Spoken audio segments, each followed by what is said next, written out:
Wingtip boots were super popular back in the 1980s and 1990s thanks to the Urban Cowboy movie craze. But nowadays, few people have interest in this type of style. But not me. I've been on the lookout for a classic pair of wingtip boots like these Tony Lamas, and I finally found some on shopgoodwill.com. So in today's video, I'm gonna break down the details of this boot and try to convince you all about why this style should make a comeback today. Let's get into it. I'm just here to connect ya, and then I'll be on my way. Hey everybody, my name is Jeremiah Craig. Thank you so much for coming back to the channel. If this is your first time here, please subscribe and always like and comment down below. I'm a big fan of shopping for boots at shopgoodwill.com. It's become one of my favorite places to search for new or slightly used cowboy boots like these Tony Lama Wingtip boots. When they arrived, they needed a little bit of love, so I brushed them off and conditioned them with Bic 4, since that conditioner works well on both cowhide and the lizard skin wingtips. Then I used some cognac boot cream to give them a little bit of a shine, and I also went over the wingtips since it was a darker color and it would shine up fine. It's not like the cognac boot cream is going to ruin a chocolate color lizard wingtip. Then I brushed the boots and buffed them until I was happy with the shine. I put the finishing touches of edge dressing along the sole and the heel and then buffed that until it shined as well, and now they're looking practically brand new again. And since they look so good now, let's break down the details of this Tony Lama boot with the rundown. Alright, this is Tony Lama style number 6951, and it features a cowhide on the foot and the counter in a cognac color, but it also features a lizard wingtip toe, which looks awesome, especially in the chocolate color. I really like how the buck stitching here separates the lizard wingtip from the cognac cowhide foot. It just is that added bit of attention that makes these boots look so classic. For a toe shape, this features the J toe, which is a narrow round toe and very classic to the 80s and 90s. Another toe shape that just needs to make a comeback today. This is a classic, great looking, timeless toe shape. These boots also come in at 13 inches tall and feature chocolate cowhide tops with a 6-row stitch pattern. Down here for a heel, it's a little bit taller at a 2-inch leather stack heel. These are also known as riding heels, and it's got a beautiful underslung sort of Cuban heel look to it. For an outsole, it's a leather outsole, and it appears to be the original outsole since you can still see the lemon wood pegs and brass nails alongside the shank there, which is very classic for Tony Lama.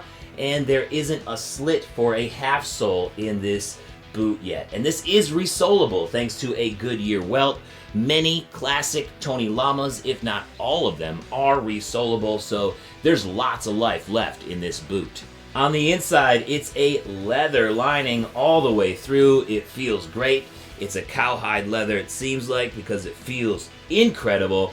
And you also have a traditional hard leather insole in here, which is how boots used to be made. It's a hard surface in here, so if you're looking to get boots on the secondhand marketplace, just know a lot of classic boots have a hard leather footbed in here, which might be a little bit shocking to those of you new to classic and traditionally made cowboy boots because it's not very cushiony. But the advantage that you get from a hard leather footbed or insole is that it will eventually take the shape of your foot and become way more comfortable than what a cushioned insole will feel like. And that's one of the downsides that you get from buying used traditionally made cowboy boots, is that sometimes you can feel the impression of the previous owner's foot on the inside of a boot, which I can feel that in this boot, but just know that leather will continue to shape throughout its life, so the insole will reshape to a new owner's foot in a couple of months with regular wear. So I'm not really concerned about that. I've had other boots used and that footbed reshapes in no time. These are classic Tony Lamas, so they're made in the USA, and like I said, I won them with a bid of $66 on shopgoodwill.com, but after shipping and handling, it came out to $93.58. Now let's try on these boots to see how they look and feel. All right, I got those Tony Lama 6951 boots on right now with the lizard wingtip, and wow, do they look classic. Am I right? Geez, this looks incredible. I'm feeling on the inside just a little hint of the previous owner's foot in there, just a little bit of that impression, but it's not as bad as some of the other used boots that I've experienced in the past, so this should take no time at all to reshape to my foot. One of the advantages of going with a classic made boot from back in the 1990s or 1980s, or at least boots that, you know, use that sort of inspiration in their design, is the fact that they also have several different sizes. Going to shopgoodwill.com is one of the only ways that I'm able to get on a regular basis my true size. I'm a 12B, which is a narrow width. And nowadays, most companies are releasing D widths and double E widths for men. They have completely forgotten about the other width sizes because there are several more. But way back in the day, they made everything from quadruple A's to quadruple E's. But no longer is that the case. So going to shopgoodwill.com, ebay.com, even Facebook Marketplace, you have a better chance of finding your actual true size instead of trying to cheat and fit into some of these other newer boot brands who try to convince you that it's not important and a D width will be fine. It's not fine. It is not fine in the long run. Once you find your true width and you try a boot that actually fits you, there's no other feeling like it. And I'm feeling that with these Tony Lamas, and they are true size 12B. I'm loving it. Let me pull over those jeans so you can see what they would look like just wearing them normal. I'm loving the contrast of the colors here. Chocolate and cognac always work well together. I mean, geez, it's just a classic combination which looks spectacular every time you do it. And the toes on these are the lizard wingtips.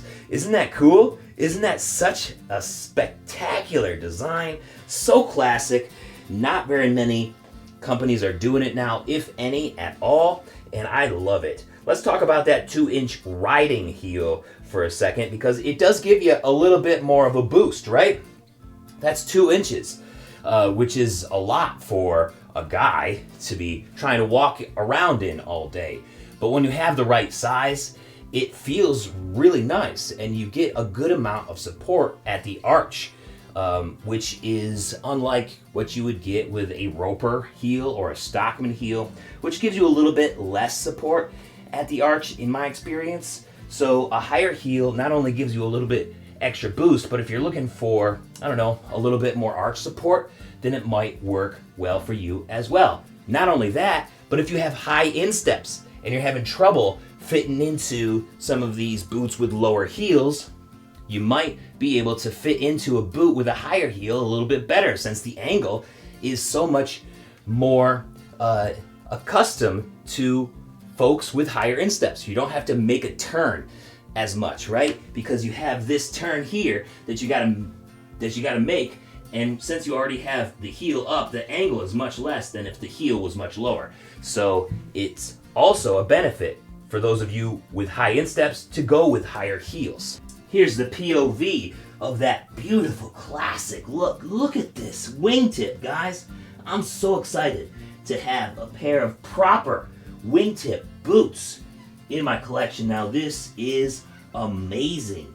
You gotta love that look. Just the POV alone is worth it. Wow, what a score.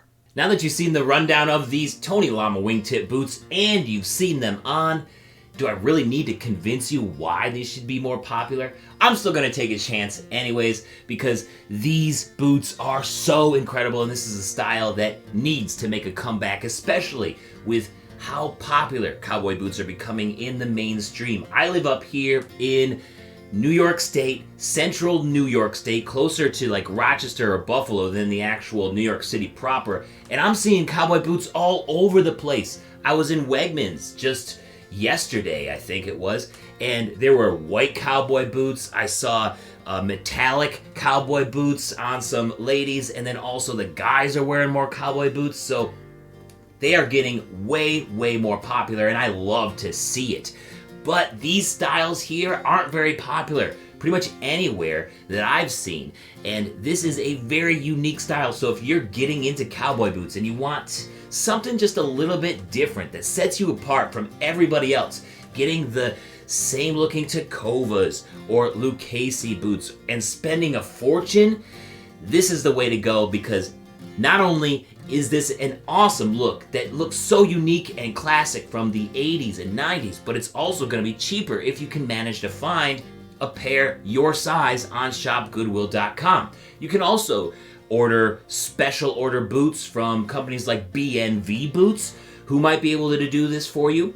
But otherwise, this is totally a style that big mainstream brands should totally capitalize on nowadays, just because cowboy boots are back. They are in, they are popular, and this style right here will only add to its popularity. Let me know what you think down in the comments. I'm so happy to have a proper pair of wingtip boots in my collection for regular wear. Do you have a pair? Let me know. Do you want a pair? Let me know that too. Do you hate it? Let me know that too in the comments. Let's fill up the comments with conversations. Love you guys so much. Don't forget to subscribe, and I will catch you next time. Peace. Wingtips are a great fit. Wearing them will give you a trip to a day where boots were equipped with more style and quality. Thank you so much for watching today. Why don't you check out this other used boot video up here that I made? Or I got a music video down here I think you might enjoy. Don't forget to subscribe up here, and I'll see you next time. Peace. Have a good one.